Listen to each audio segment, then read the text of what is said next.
¿Qué tal? Buenas noches, bienvenidas, bienvenidos. Palabra suelta con usted aquí, como siempre, por la televisión pública de nuestro país.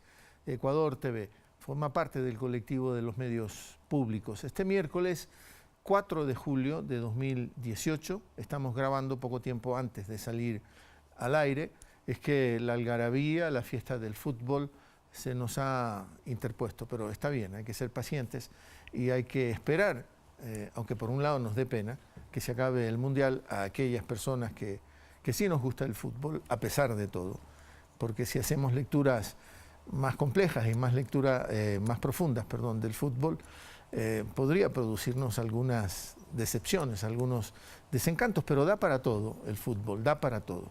Aparte de la plasticidad que uno puede ver en la cancha, hay lecturas de política internacional, de antropología, de sociología, de literatura, de poesía, de todo da el fútbol. Y es una pena que se esté acabando.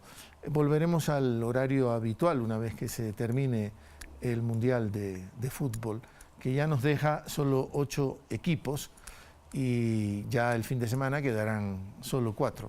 Y ya estaremos más claros, ¿no?, quién se lo lleva este Mundial. No nos cambia la vida, pero nos produce ciertas reacciones, tal vez ciertas identificaciones, no da para identidad. Y digo esto a manera de introducción porque estoy con un cientista social, con un doctor en sociología, hoy vinculado a Flaxo, académico de Flaxo. Él obtuvo su doctorado en sociología en el prestigiosísimo Colegio de México. Y es esta última parte que nos ha permitido convocarlo y hemos contado con su complicidad porque está aquí. Bienvenido, Edison Hurtado. Gracias. Te reitero el agradecimiento por venir acá a Palabra Suelta. ¿Eres futbolero? Claro. Sí, sí. Sí. ¿Y hincha del Nacho a morir? De larga data, sí. Ah, sí. ¿Y tienes un pariente vinculado a las Fuerzas Armadas? No, para nada. Ah, Más bien mi familia estaba más por la liga. Tengo un hermano que justo en la época en la que el Barcelona estaba surgiendo en auge, se hizo barcelonista, y yo mantuve mi fervor por el Nacho. Aunque ahora anda de capa caída, sí, pero sí. los hinchas fieles ahí estamos. Yo tengo un nieto chiquitito que cuando le preguntas cuál es tu equipo, dice el que gana. Eso sería inteligente. También, ¿no? Se vale, claro. Sí. Bueno. Y acabas de hablar como mexicano, ¿no? También me sale a veces. Sí. ¿Te dolió la salida de México?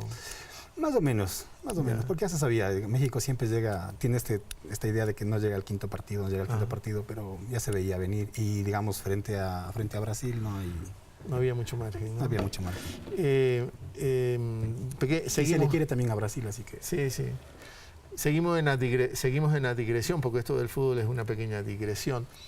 Me dolió en cambio a mí que aflore cierto racismo desde la sociedad mexicana, o cierta xenofobia más bien, o cierto prejuicio. Bueno, los dos son prejuicios terribles, porque a Osorio no lo querían en México.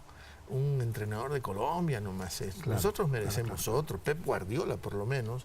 Hagan una lista de 3 que estén Zinedine Zidane, Guardiola y qué sé yo. Y ahí vamos a escoger el seleccionador de México, un colombiano. Y mira tú, Osorio... le ganó a Alemania, sí. Trasplantó bien el equipo, ¿sabe? Perdió contra Suecia, ¿no? Sí. Pero, digamos, el equipo quedó bien plantado. Esto es un tema que está recurrente en la sociedad mexicana, ¿no? Por un lado están los chairos y por otro lado están los lores. ¿Chairos qué son? Como los de abajo, Ah. que tienen aspiraciones muy arribistas, ¿no? Ah, ya. Y yo creo que se vio muy fuerte cuando se le ganó a Alemania y a Argentina no le fue muy bien. Entonces hubo una confrontación ahí, México-Argentina, muchos hinchas mexicanos en este desborde de pasiones bastante irracional que se presentó en algunos momentos. Sacaron un montón de memes diciendo que mira Argentina cómo te va muy mal, nosotros los mexicanos siempre hemos estado por encima, que el campeonato argentino ya no es tan bueno como el mexicano.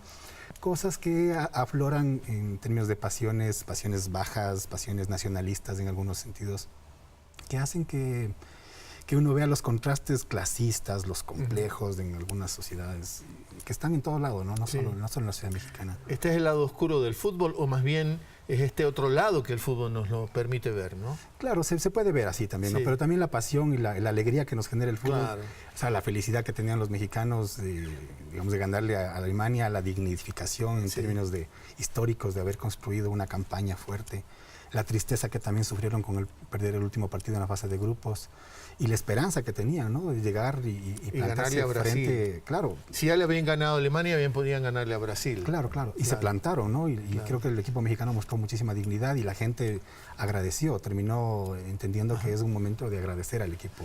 Y mexicano, ¿no? le habrán ofrecido públicas disculpas al profesor Osorio, ¿no? Me imagino. No estoy muy al tanto de eso, pero en realidad están pensando en renovar el contrato, ¿no? Porque habrá que ver qué pasa con eso. Ahora, si se le puede ganar a Alemania, se le puede ganar a Brasil, decían desde México. Se le ganó a Alemania, se perdió con Brasil, pero quedó un estado de ánimo muy alto. Era como un anuncio de lo que iba a pasar el domingo 1 de julio reciente, el reciente domingo, porque ha sido una fiesta. Ahora sí entramos a lo de Andrés Manuel López Obrador, una fiesta hermosa de la democracia, esta democracia cívica, este civismo que conocemos, ¿no? Claro, una fiesta muy esperada, ¿no? Muy anhelada por muchísima gente que ya veía en el PRI desde hace rato, los años 80 y toda la alternancia que hubo con el PAN a partir del 2000 y del 2006. Se veía que ese sistema ya no funcionaba, que no era incluyente, que no tenía la capacidad de incorporar a ciertos sectores, no hablaba para todos, hablaba para ciertas élites, negociaba para ciertos sectores de la población prebendas y lógica más clientelar, ¿no? López Obrador llega a renovar aires democráticos, llega a poner fin a un ciclo enorme, larguísimo, ¿no? De dominación de este sistema político concentrado en el PRI durante un tiempo y en un ala muy fuerte conservadora del PAN, ¿no? Entonces se vivió como una alegría fuerte. Sí, muy fuerte. Sí. Es lo que se ha podido ver, ¿no? Pero... Sí, yo, digamos, ese día que yo estuve hasta la noche siguiendo las noticias, siguiendo por redes, tenía amigos que estaban muy entusiastas en las redes, me contaban cosas como que se van al Zócalo a festejar con López Obrador, incluso lágrimas, desbordes de alegría. O sea, fue una fiesta vivida no solo por los sectores de la izquierda progresista de México, sino por muchos sectores sociales que entendieron que el sistema PRI-PAN era muy expoliador de la riqueza. Pero el PAN surge también como genera unas expectativas, que básicamente eran por fin terminar con la época del PRI, que todo el mundo sabía que era un sistema muy corrupto, ¿no? Y el PAN produce enormes desengaños también en México. Claro, el PAN va surgiendo, gana la elección en el 2000 y en el 2006 la presidencial, con Vicente Fox y con Felipe Calderón. Y con una buena votación, ¿no? Porque cuando se elige a Fox son como 18 millones de votos y decían récord, ¿no? Gran cantidad de votos, pero es un gran desengaño el Vicente Fox. Sí, o sea, Fox marcó, digamos, mucha continuidad, porque hay que entender que el PAN, si bien surge en los años 80, la primera gran escisión que hay en el PRI es hacia el PRD en el 88, una ala grande, fuerte, liderada justamente por Cuauhtémoc Cárdenas, de donde surge López Obrador, ¿no? Sí. Esas fracciones dentro del partido dominante no cuajaron en alguna propuesta política fuerte y viable, sino hasta el 2000, en el que el PAN le retoma la posta al PRI. Y ahí más bien era la esperanza de que el PRI deje de operar. Pero no es que perdió mucho poder, se quedó con las gobernaturas, se quedó con muchos municipios, se quedó con el aparato de partidista a nivel territorial muy fuerte. Entonces había expectativas con respecto a que el PAN pudiese generar nuevas condiciones, nuevos emprendimientos, nuevas lógicas de hacer política, y no fue así. Ni Fox ni Felipe Calderón hicieron una remontada hacia las lógicas priistas, no lograron plantear sueños imaginarios ni políticas que orienten de una nueva forma al país. Y es más bien ahora cuando se siente que con López Obrador ha llegado al fin este pacto que López Obrador le llama el PRIAN, ¿no? El PRI-AN. porque ahora sí parece ser que puede haber una nueva orientación del gobierno, unas nuevas políticas públicas, una lógica más de dignidad frente a los sectores populares. Una de las cosas que López Obrador dijo en su discurso triunfal en el Zócalo, justamente. Sí, la emblemática plaza esta de la Ciudad de México, ¿no? Exactamente, frente a la catedral. Sí. Primero, por el bien de todos, primero los pobres, ¿no? O una cosa que repitió permanentemente en la campaña de a los pobres los salvan los pobres, ¿no? Que sí marca una ruptura con una lógica más vertical, jerárquica y mucho más concentradora en las élites que habían ido funcionando hasta ahora, ¿no? Entonces sí hay una renovación, claramente, al menos en el imaginario, al menos en la noción de esperanza, que hace que muchísima gente esté esperanzada con López Obrador. Eso puede generar más bien una sobrecarga de expectativas, porque es años, décadas de acumulación de demandas, de exclusión sistemática del sistema político, que hacen que ahora las personas que entienden que el poder político puede tener alguna utilidad pública, alguna utilidad para las grandes mayorías, tal vez traduzcan esas expectativas y esa gran confianza que se le da ahora a López Obrador con la mayoritaria votación que tiene en tal vez una sobrecarga de expectativas que después le hagan tropezar un poco al proyecto político de López Obrador, ¿no? Pero en esta elección también, la del reciente domingo, no puede haber quedado más mal parado, por fin salió, el PRI. El resultado electoral del PRI es un desastre, ya no es ni segundo, es tercero. Parece ser que ahora sí estamos asistiendo a la debacle del PRI. Siempre decimos que en política se ve cualquier cosa, ¿no? Así que puede pasar cualquier cosa, pero es muy fuerte lo que le ha pasado al PRI. Es fuertísimo. O sea, se contrapesa, ¿no? La victoria enorme de López Obrador ganando en 31 de los 32 estados, con el 53% de la votación en primera vuelta, con una penetración territorial del voto totalmente homogénea, con una votación interclasista, porque no solo los sectores medios y populares votan por López Obrador, sino también los municipios que tienen niveles de ingreso medio y medio alto. Una victoria aplastante en términos electorales, el contrapeso de esto es la debacle del PRI. Sí. El PRI llega a tener 16% en las elecciones, su candidato que es Meade, y pierde incluso la hegemonía en el estado donde es muy fuerte, donde es la cuna priista, que es el Estado de México, donde está el famoso municipio de Atlacomulco, de donde surgió toda la élite que gobernó durante, al menos desde los 80 hasta acá, con Salinas de Gortari, con Peña Nieto, que son, incluso hasta tienen vínculos familiares. El famoso grupo de Atlacomulco, allí termina ganando, en su zona de confort, termina ganando Morena. Entonces, uno como analista se pregunta Morena, qué pasa. El partido de Morena es del Movimiento Revolución, sí. Regeneración Nacional, que es el movimiento que lanza a López Obrador. Entonces uno se pregunta por qué fue esa debacle enorme del PRI. Y hay varias razones. La principal, el hartazgo frente al sistema concentrador de la riqueza, expoliador de pobreza hacia las periferias y hacia sectores bajos.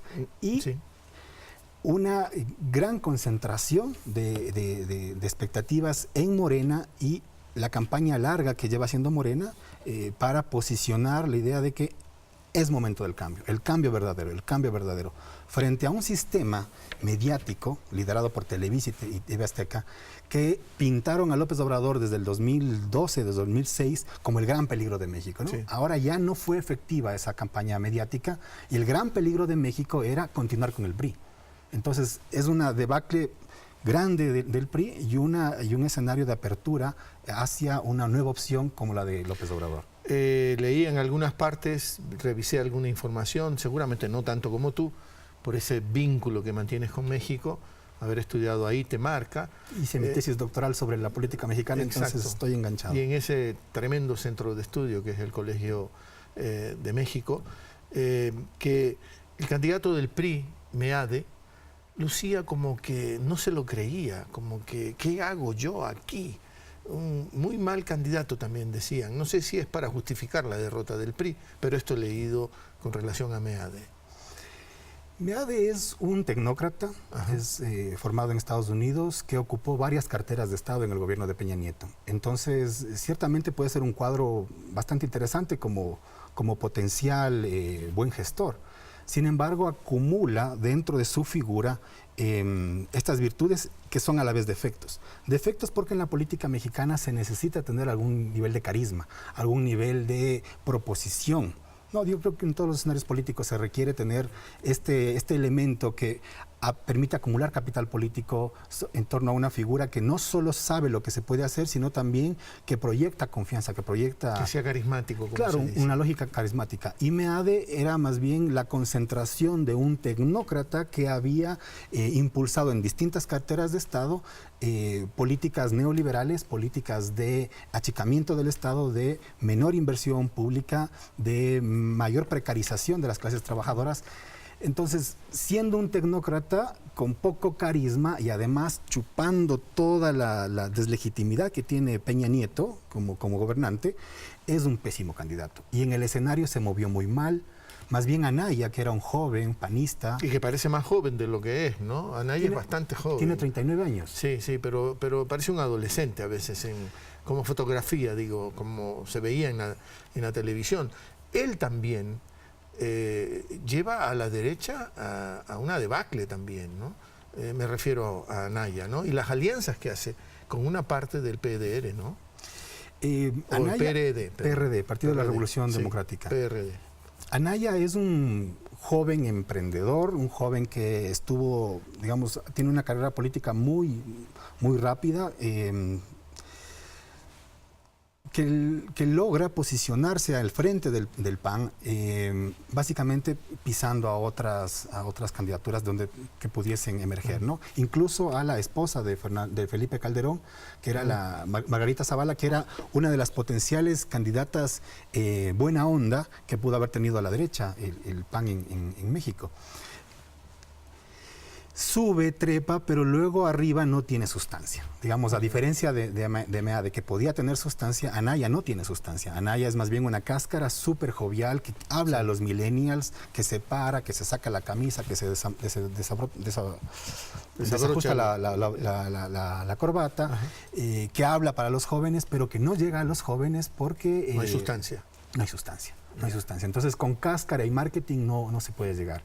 En ese escenario, tanto el PRI como el PAN podían agrupar una candidatura de derecha. Llega López Obrador con una candidatura consolidada, ya trabajada durante varios años y barre brutalmente las elecciones. Dicen, ¿no? que nadie como López Obrador ha recorrido tanto México. 12 años de arriba para abajo en México. Yo llegué a México en el año 2008. Ajá. Estuve tomando clases y en el año 2009 fue la elección intermedia en México, ¿no? Donde se eligen algunos municipios, algunos estados y también algunas delegaciones se llamaban en esa época en la Ciudad de México, ahora se llaman municipios. Y me tocó seguir la campaña política en la Ciudad de México y una de las cosas que hice como trucos etnográficos que aprendemos los científicos sociales es vincularse con los periodistas. Entonces yo me hice amigo de un periodista que tenía una cámara y llevaba ahí en su carro haciéndole el seguimiento a López Obrador. Para mí fue impresionante, porque yo había investigado política en México. Asistente del camarógrafo. Le ayudaba a llevar la cámara y todo, pero lo que me permitía estar atrás en la logística de López Obrador. Era impresionante. Tenía 9, 10 mítines diarios en una localidad, en Iztapalapa, que es una localidad de la Ciudad de México, y con plaza llena, permanentemente.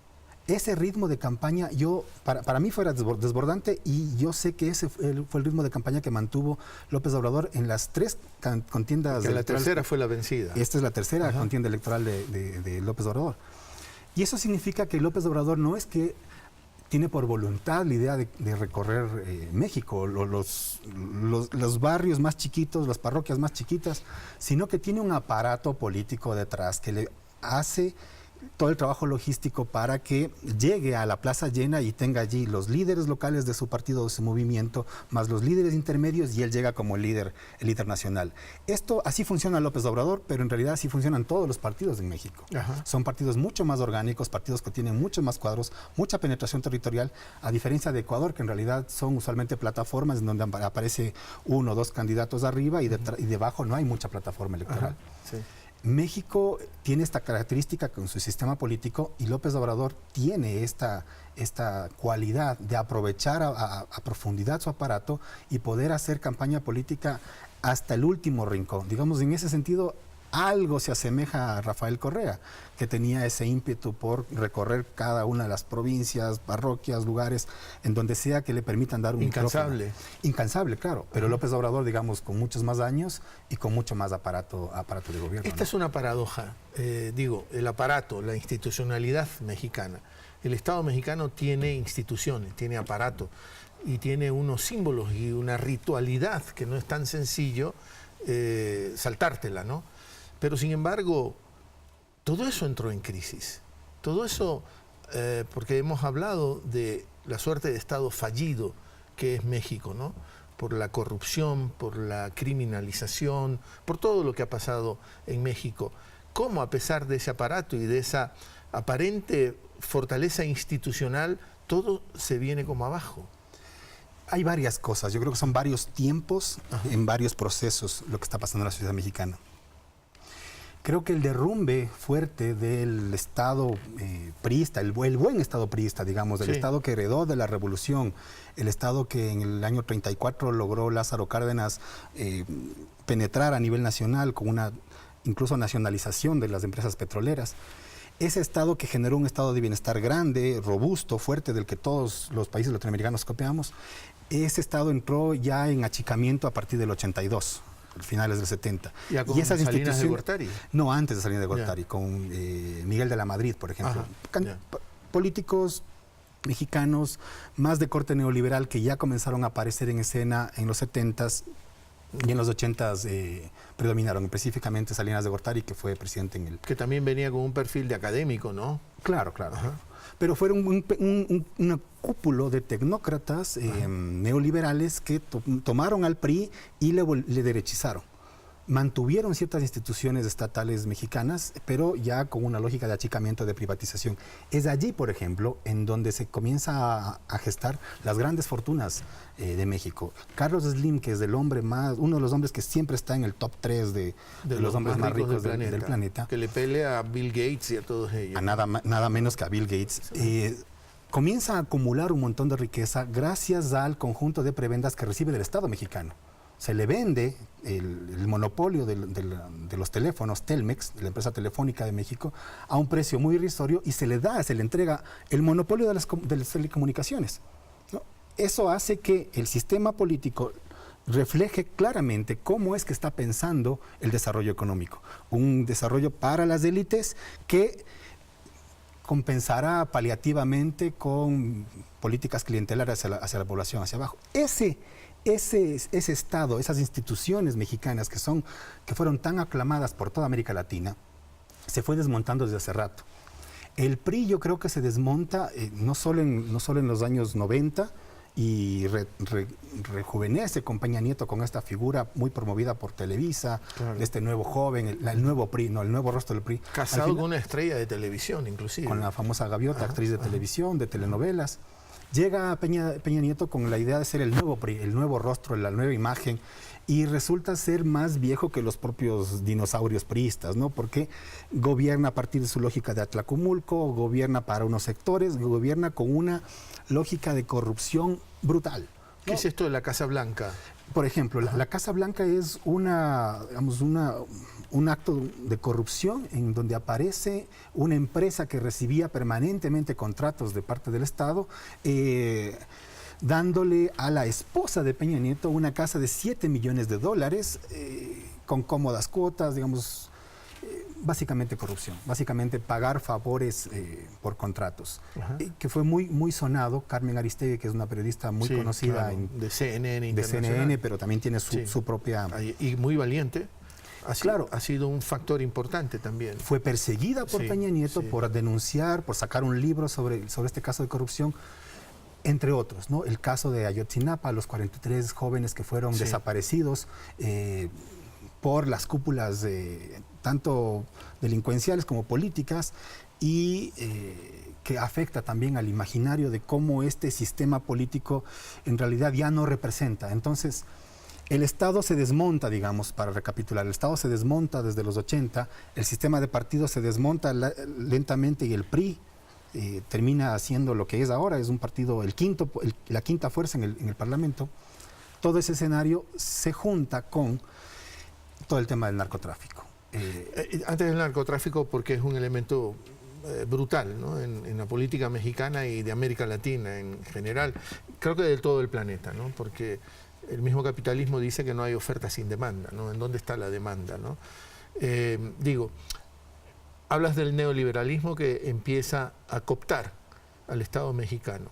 Hablaste del hartazgo para explicar la crisis del PRI. Entonces puedo hacer la inferencia de que hay una correlación entre neoliberalismo y hartazgo en México. Sí, claramente, porque una cosa es el momento en el que surge el neoliberalismo en distintos países, ¿no? Y surge, se implementa con la idea de modernizar, con la idea de que los empresarios en la política modernizan, con que hay que achicar el tamaño del Estado, con que el Estado es demasiado burocrático, ineficiente, obeso, que distribuye beneficios a un montón de vagos que simplemente reciben políticas sociales porque son pobres, ¿no? La idea de que los pobres son pobres porque quieren, ¿no? Entonces esta idea del neoliberalismo puede ser seductora al inicio, ¿no? En términos de vamos a dinamizar, salir de la crisis, pero poco a poco va implementando políticas como la de regularización de los mercados laborales, es decir, que los trabajadores cada vez tengan menos ingresos por su trabajo. La ventaja comparativa es la mano de obra. Exacto, entonces, exactamente, ¿no? Se compite no por la productividad ni por la capacidad que uno puede tener para transformar materias primas en bienes de comercialización, sino porque bajamos los costos de la mano de obra, ¿no? La lógica de privatizaciones que benefician a unos pocos, la idea de que las políticas sociales de educación, salud pueden estar mucho mejor administradas por el mercado, y el mercado tiene clientes, y los clientes que están mejor posicionados pueden acceder a mejor salud, a mejor sistema educativo, y los que no, bueno, tendrán que ajustarse a lo que el Estado, etcétera, etcétera. Cuando se desarrollan las políticas neoliberales, no solo en México, sino en otros países también, ya va perdiendo su encanto. Claro. Ya va perdiendo su encanto el neoliberalismo, y el hartazgo que vive la sociedad mexicana es porque se presentan efectivamente estos niveles ya de acumulación impúdica. Te doy un dato. En la tasa de rendimiento del capital, y esto es Piketty en el fondo, ¿no? Thomas Piketty, que acaba de sacar un libro que se llama Capitalismo en el siglo XXI. Retomando esa idea, los indicadores para México son brutales. La tasa de crecimiento del PIB en México no ha sobrepasado el 2.3, 2.4. La economía mexicana ese rendimiento es bastante modesto, 2 punto algo. No, a ver, ¿cuál es el PIB mexicano? ¿Tienes ese dato, el total del...? 2.3, 2.4. Y el promedio de los últimos 10 años ha sido ese. En algún momento creció 3, 4, pero después ha mantenido en 2 punto algo, ¿no? Ese es el tamaño, el crecimiento de la economía. Lo que los negocios de alto rendimiento que tienen en México supera el 8-9%. Es decir, hay un modelo de acumulación de la riqueza en donde los que están más aventajados siguen estando más aventajados y la economía nacional no se beneficia. Estos son indicadores actuales de México y que se pueden extrapolar a otros países. Pero lo que te permite ver es que hay una dinámica de acumulación que permite que los ricos sigan siendo más ricos y que los pobres no tengan los beneficios de esa acumulación enorme. Por eso es que México tiene esta gran paradoja. Tiene no solo a Carlos Slim, sino a un conjunto de como 25 o 30 personas que están en la lista top de los más ricos del planeta y grandes masas de la población. Estamos hablando de al menos 55% de la población mexicana que vive por debajo de la línea de pobreza. Eso significa que tienen menos de $2 de ingreso diario. Y al menos un 7-8% más que ni siquiera están en la pobreza, sino en la extrema pobreza. Y en el tamaño de la población mexicana, esos son millones de personas. Sí. Millones de personas, ¿no? Son al menos 12 millones de personas que viven en extrema pobreza. Una de las cosas que a mí me afectó mucho entendiendo estas dinámicas mexicanas cuando yo vivía allá es enterarme que hubo una comunidad indígena que durante largo tiempo estuvo viviendo en una fragilidad enorme y que se suicidaron colectivamente. Porque dijeron, no hay posibilidad de que tengamos alimentos, riego, no hay, es inviable la vida, ¿sí? Hasta ese punto tan crítico, aunque puede sonar un poco lastimero, pero es real. Toda una comunidad indígena decide suicidarse colectivamente porque no encuentran canales de movilidad, canales de integración. Entonces, aunque suene un poco caricaturesco esto, es real. O sea, tienes a Carlos Slim y a un montón de población, sobre todo al sur de México, viviendo todos los dramas de frontera, que no se condicen con toda la riqueza y lo lindo que es México en términos culturales, literarios, turísticos, de comida, etcétera, etcétera. Entonces, estamos frente a situaciones dramáticas en donde cobra cada vez más preeminencia esa realidad, se visibiliza más y López Obrador aparece como aquel que pudiese canalizar el sistema político, ¿no?, para mejorar... Salir del neoliberalismo, ¿no? Y tener un Estado que tenga también políticas para esos sectores, ¿no? Claro, no solo políticas asistencialistas, sino políticas más integrales, ¿no? Claro, claro, no caer en lo que hoy ha propuesto una asambleísta argentina, Carrió, que dice, no va a llegar el empleo que hemos ofrecido, porque la inversión tampoco está llegando, está el Fondo Monetario en Argentina también, así que dedíquese a dar propinas, lo ha dicho en serio, dé propinas, esta va a ser una política de equidad social, no sea cicatero y dé propinas. Esto se está proponiendo, parece broma, pero es verdad, lo acaba de decir una asambleísta de Argentina. México miraba al TLC también como una salida, los tratados de libre comercio, el famoso TLC con Estados Unidos y Canadá. Esto también produjo enormes desengaños en la sociedad mexicana. Claro, porque fue promovido en un momento en el cual, y justamente en el 94, en el cual México estaba entrando en la modernidad, fruto también de la acumulación de las reformas que implementó Salinas de Gortari. Se implementó esta idea de que vamos en un tratado de libre comercio, vamos a estar igual con Estados Unidos y con Canadá y vamos a comercializar. Si bien el TLC ha permitido que cierta dinámica industrial mexicana tenga mayores exportaciones en un mercado tan grande como el Estados Unidos, también es cierto que hay la contracara del TLC y eso hay que verlo principalmente en el agro, ¿no?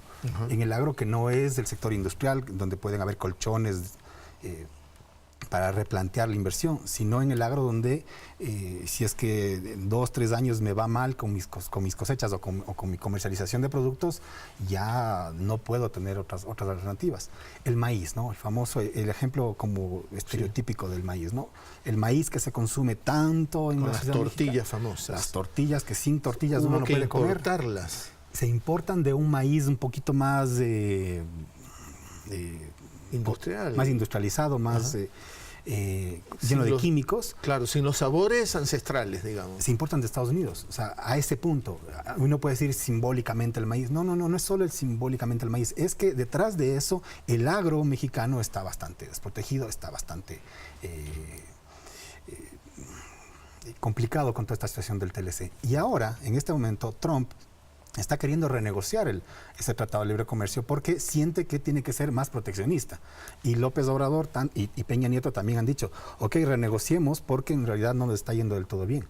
En algunos sectores y en otros en los que sí queremos que nos vaya mejor, utilizando estos beneficios del TLC, Estados Unidos va a querer más bien limitar esas opciones, ¿no? Entonces, hoy el TLC-CAN, que se sostiene entre los 3 países, entre Canadá, Estados Unidos y México, está casi en entredicho. Hay que ver qué es lo que pasa con eso, pero los resultados que ha tenido históricamente son bastante nefastos. Magros, ¿no? Nos manda una señal, una lucecita de advertencia amarilla, digo, si nos queremos meter nosotros en estos tratados, ¿no? Porque los débiles salen perjudicados de estos tratados, ¿no? Claro, hay que ver si es que se logra negociar tratados bilaterales o de libre comercio en igualdad de condiciones, ¿no? Porque uno puede beneficiarse con ciertos nichos, pero en otros nichos sale goleado.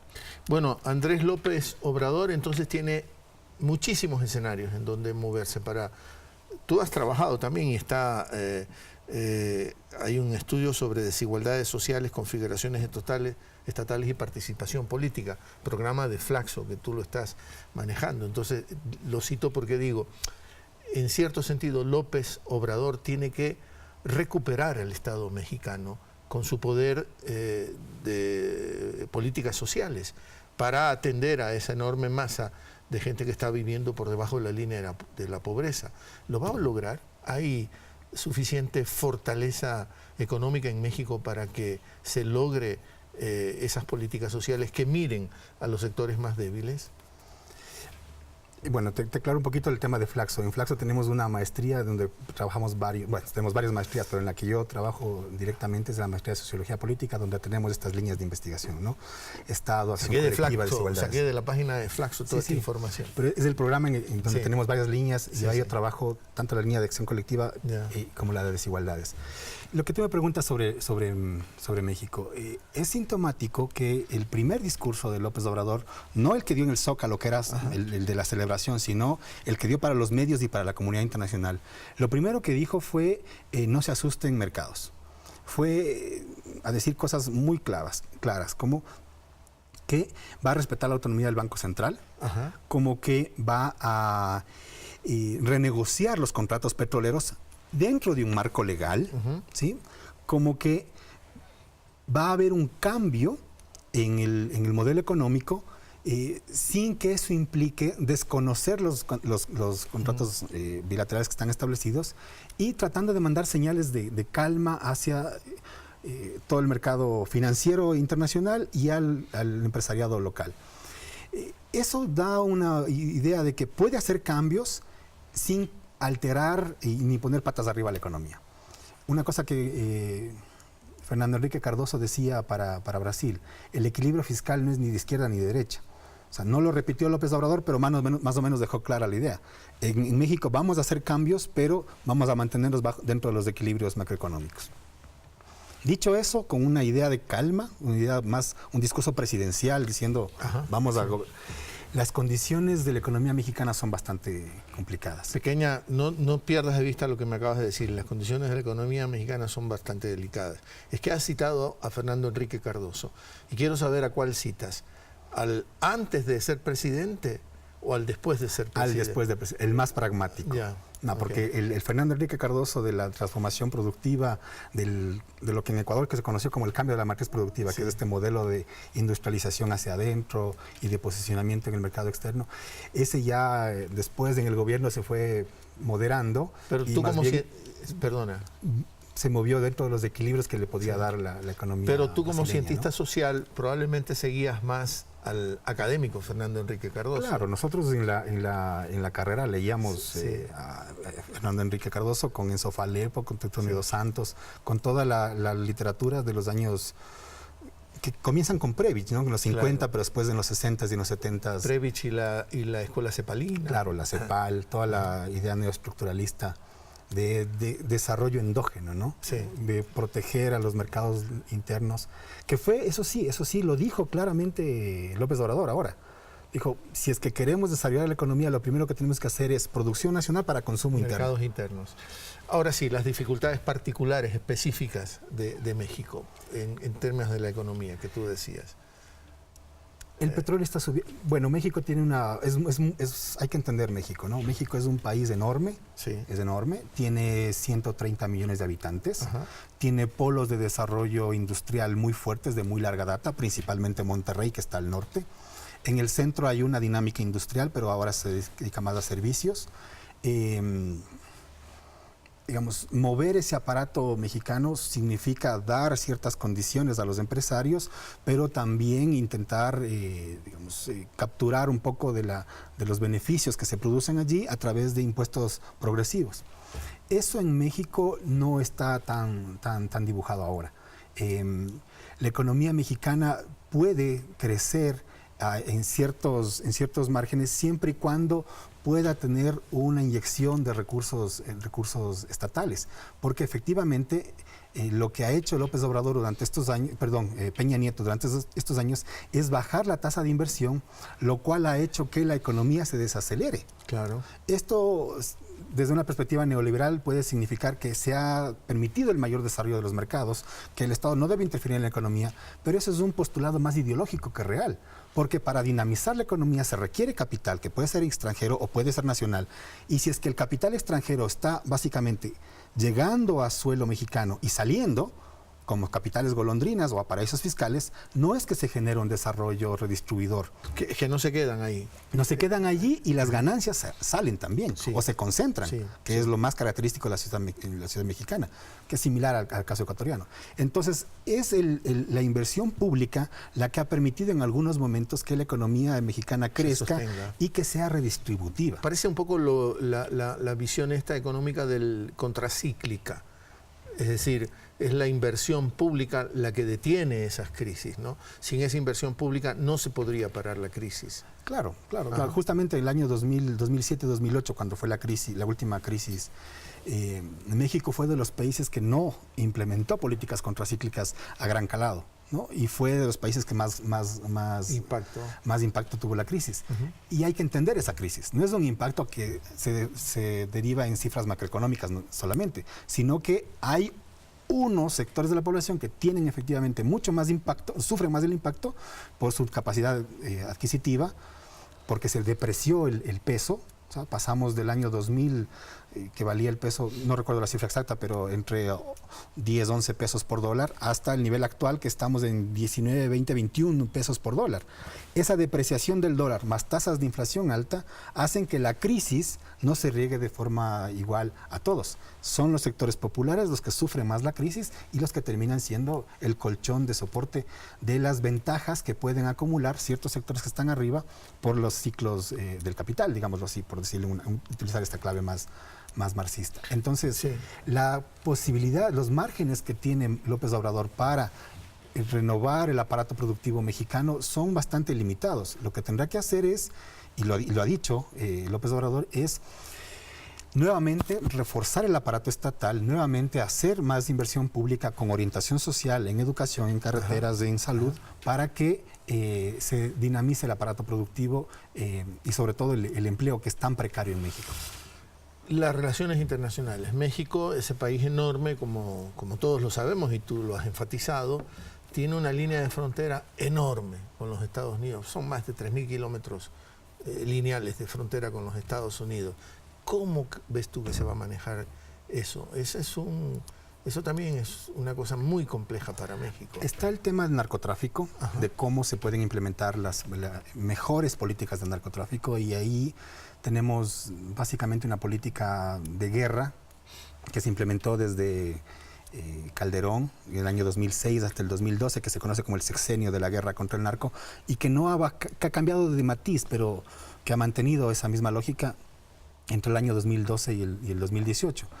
En ese tema de narcotráfico hay varias cosas por hacer, pero desde las relaciones internacionales México tendrá que situarse en un concierto más grande para que se entienda que el narcotráfico pega fuertemente a la sociedad mexicana, pero tiene un impacto global, ¿no? O sea, la cadena de comercialización que utiliza México como puente, o la de producción y comercialización que tiene México como puente para llegar al mercado norteamericano, requiere un esfuerzo internacional más grande que México no lo puede hacer.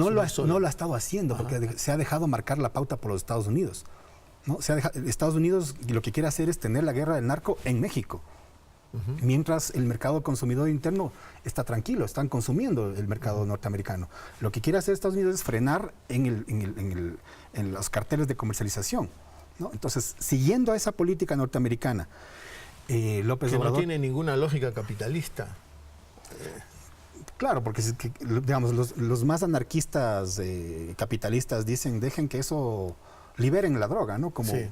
Porque eso identificará y permitirá mejor calidad, menores costos de transacción, o sea, básicamente menos muertos. Claro, claro. Pero bueno, eso no se va a lograr, etc. Es un político. El otro tema fuerte es el tema migratorio. López Obrador ha dicho ahora que que habló 15 minutos con Donald Trump por teléfono y que le propuso que para enfrentar el problema migratorio, una de las cosas que tiene que hacer Estados Unidos es ayudar a generar políticas de desarrollo endógeno para que la sociedad mexicana no sea una sociedad expulsora.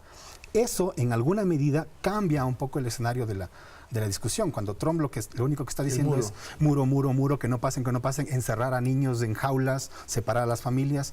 En esa política migratoria más, no sé cómo llamarla, se puede poner algún adjetivo, pero es que es una política migratoria muy... despiadada. Exacto. es despiadada, es inhumana, es cruenta. Exacto. Nos ofende a todos, porque ver a esos niños enjaulados, no esperábamos. Eso es tan brutal como los campos de concentración, con esas fotos que nos han partido el alma toda la vida, ¿no? Exactamente. Tenía esas imágenes en la cabeza, justamente. Sí. Frente a esa política migratoria hay que tener una lógica de desarrollo. O sea, no se puede, digamos, solo encerrar a los migrantes porque son ilegales. Sí. Hay que tener allí una política de integración de los migrantes en la sociedad norteamericana receptora distinta, que Trump no la va a hacer, pero que se puede al menos apelar desde la dignidad de un presidente que tiene formas distintas de concebir su relación con Estados Unidos, ¿no? En ese sentido, Peña Nieto ha sido un presidente que marcó ciertas distancias con Trump, pero que no ha tenido la fuerza ni la legitimidad ni el vigor como para establecer una relación más horizontal con Trump, ¿no? Entonces, en relaciones internacionales yo creo que están esos dos temas. El narcotráfico, que requiere un tema más de concertación internacional, el tema de los migrantes.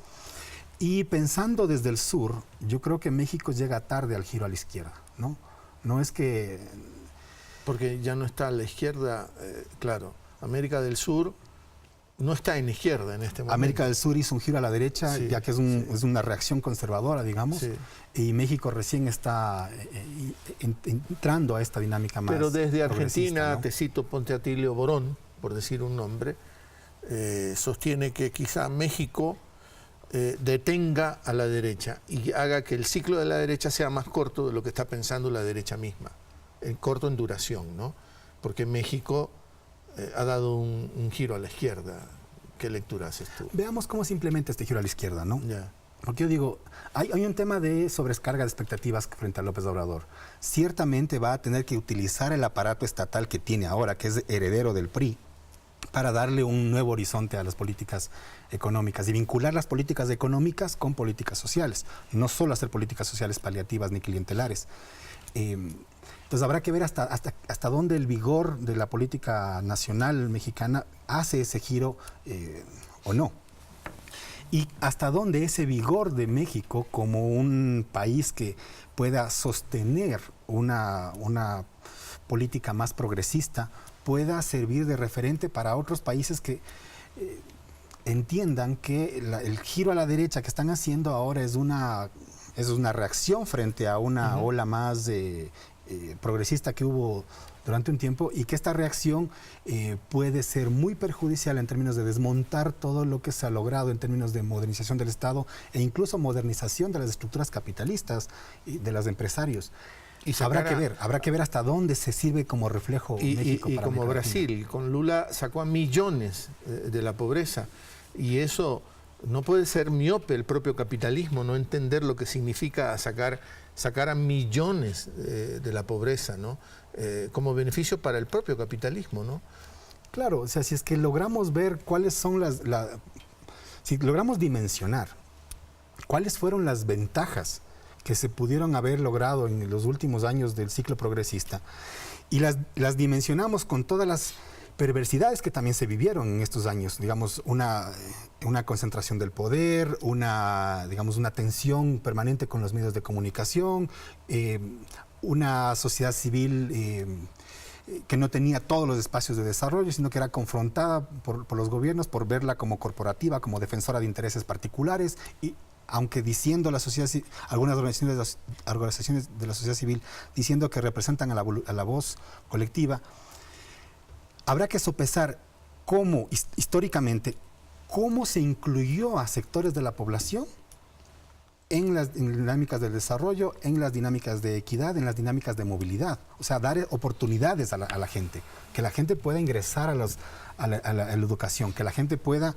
tener mejores condiciones de salud, etcétera, y salir de la pobreza. En el Ecuador, analizando los datos, Ecuador pasó de tener más o menos un 14-15% de población en la clase media a un 35-36% de la clase media, ¿no? Hubo una inclusión social, hubo una modernización de la economía capitalista, hubo una modernización del Estado, con cosas que no estuvieron bien dentro del sistema político, ¿sí?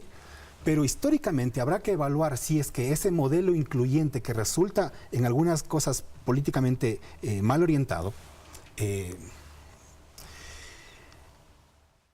tiene que ser reemplazado con unas políticas atroces neoliberales como las que implementó Peña Nieto con sus reformas en México, o como las que se están implementando ahora en Argentina. En Argentina.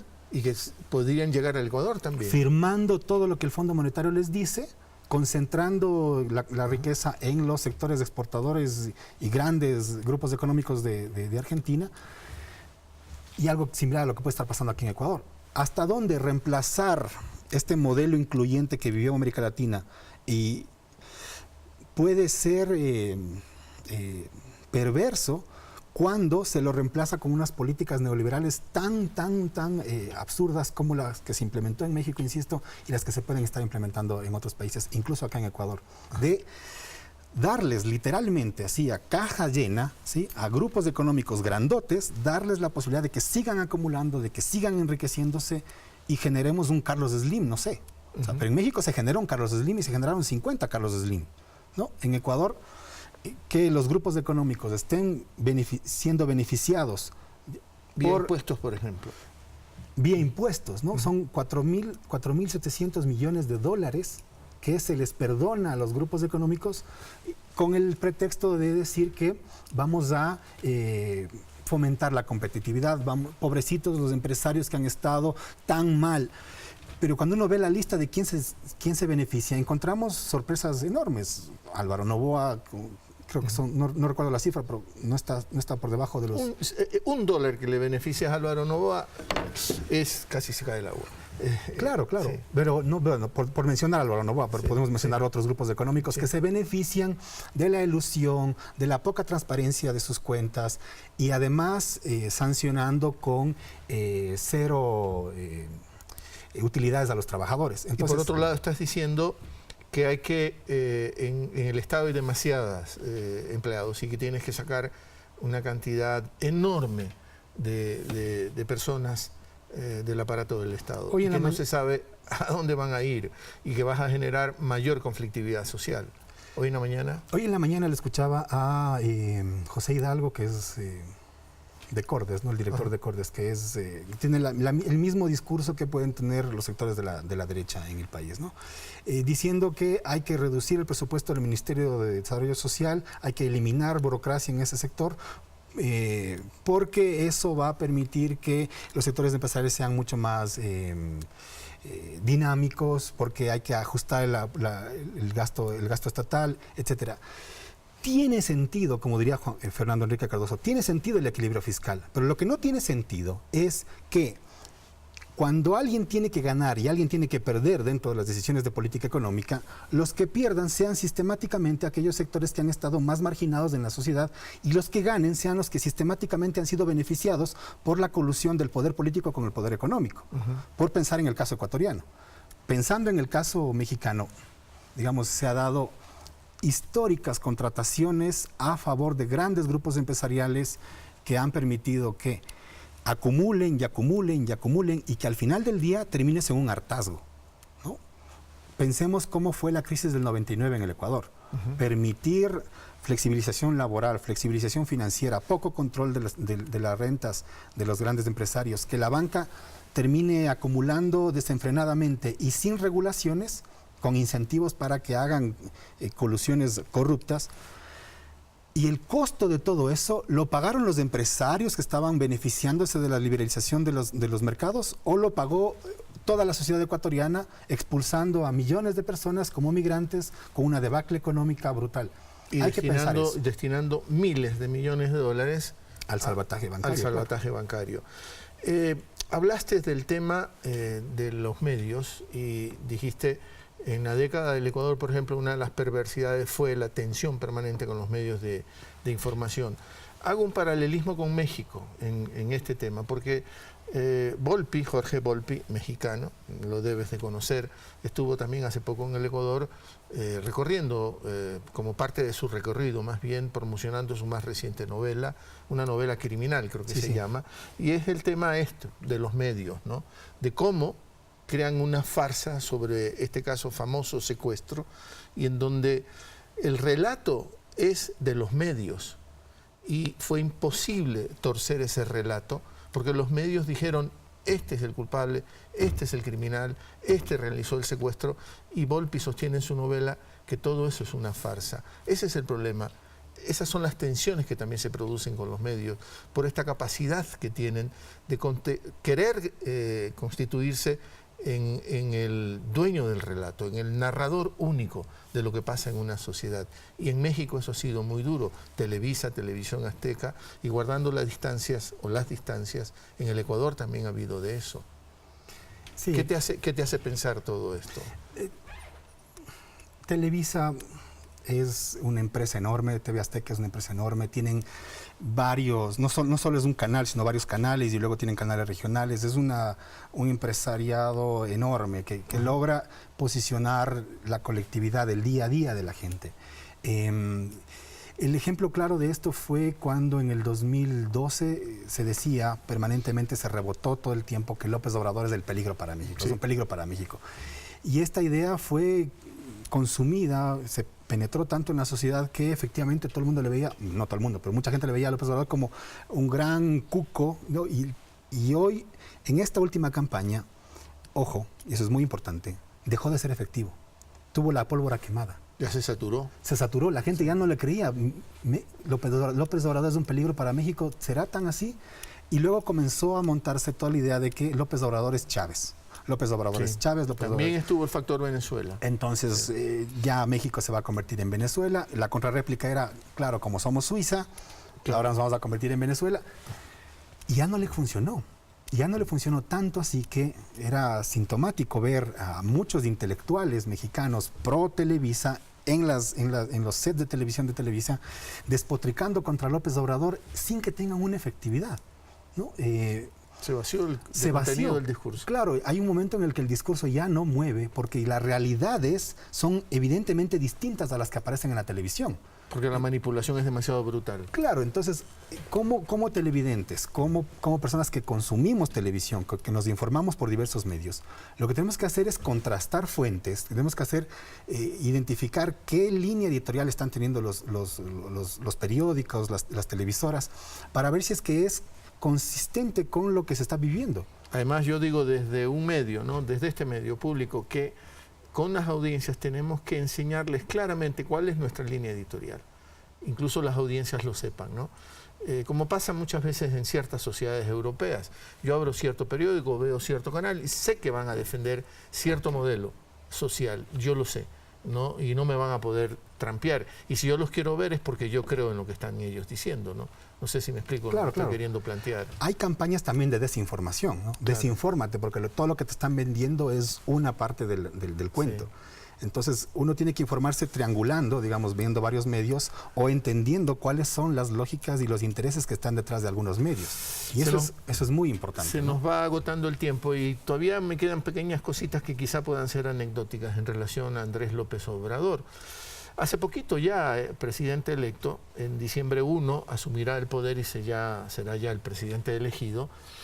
Él tuvo un meeting, probablemente el que tú te refieres, o un encuentro, un baño con la masa, ¿no? Como le gusta a él.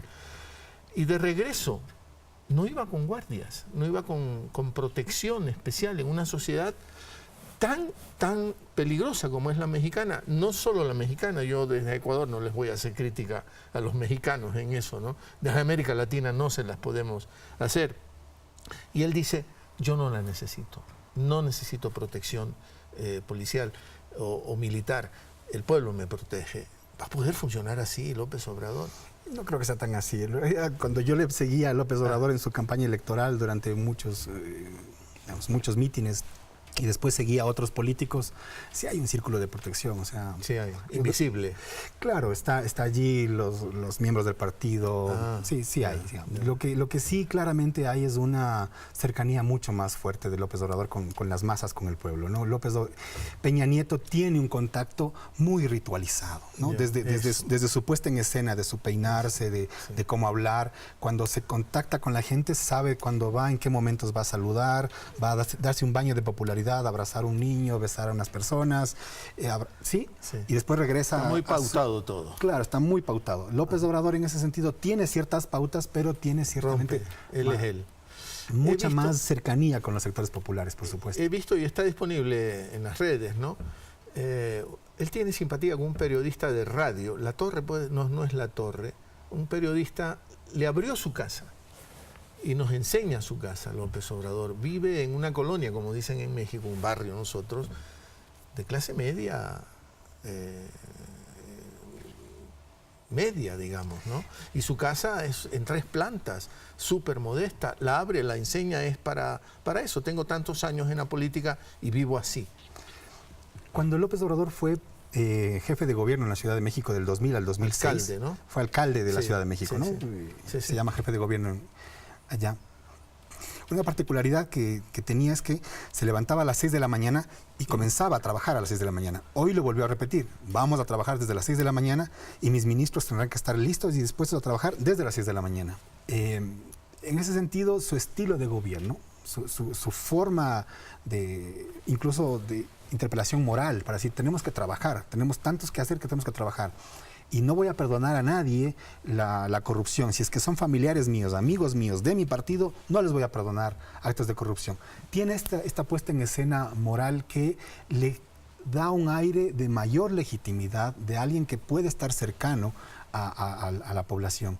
Y en ese sentido, López Obrador vivía en una casa en Coyoacán, que es una colonia de clase media en México, sí. Y luego se bajó a una colonia donde yo viví cerca, que es la Toribio Guerra, que es de cerca del... Es donde vive ahora. Donde vive ahora, cerca del centro de Tlalpan, que son casas muy antiguas, son colonias ya bastante viejitas, pero con una población de clase media, media alta, y circundada por sectores populares. Es decir, uno conoce la casa de López Obrador.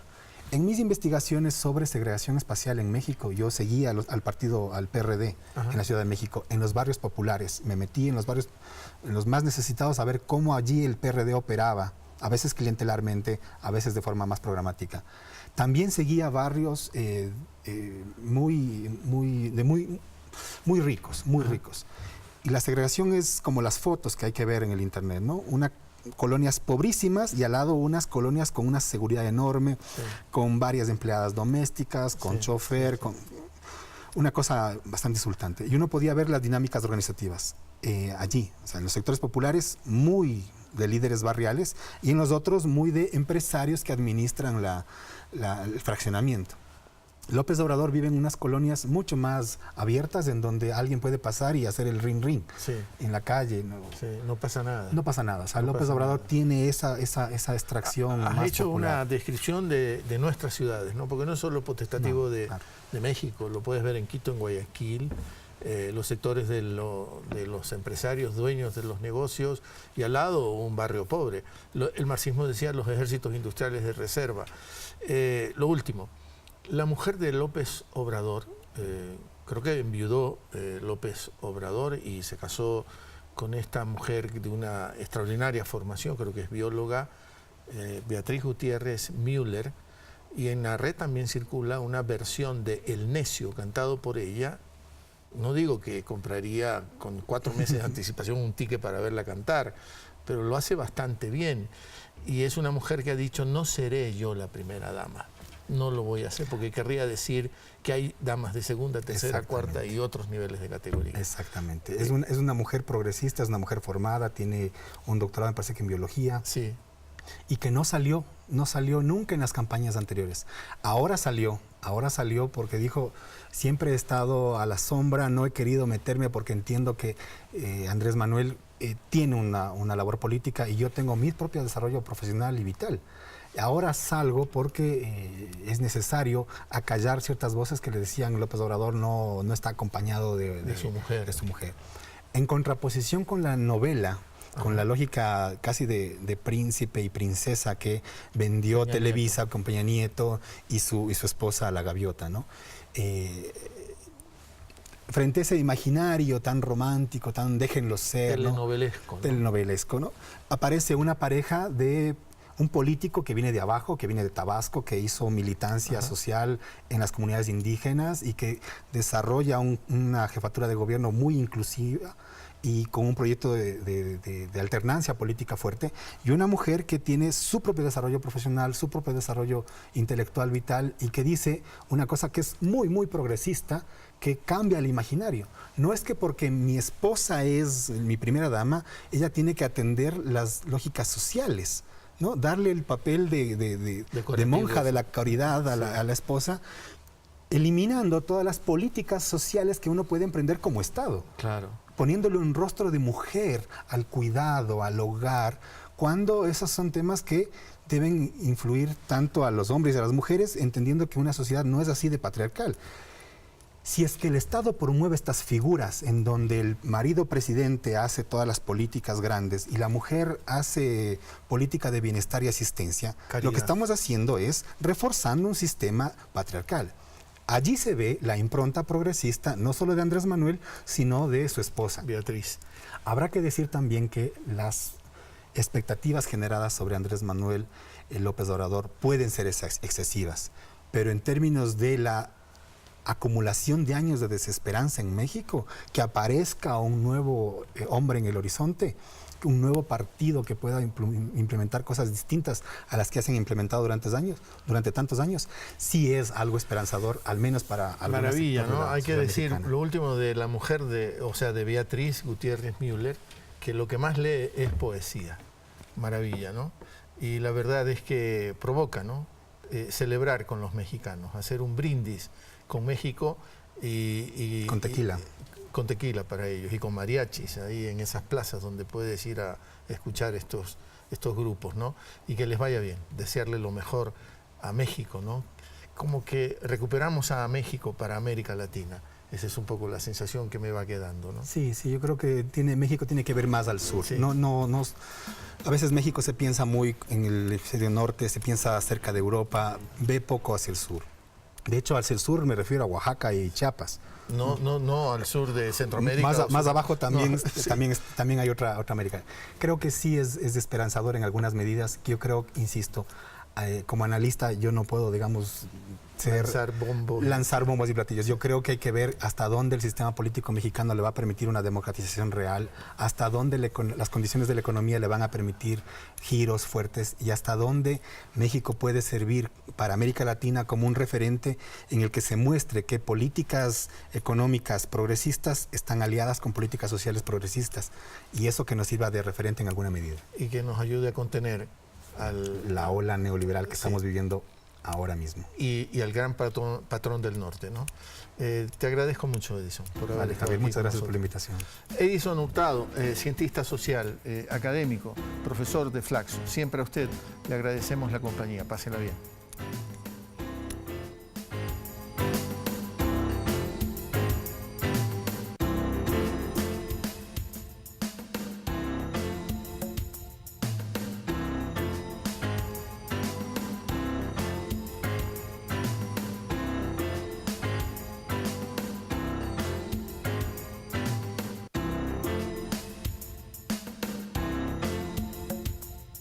Palabra suelta.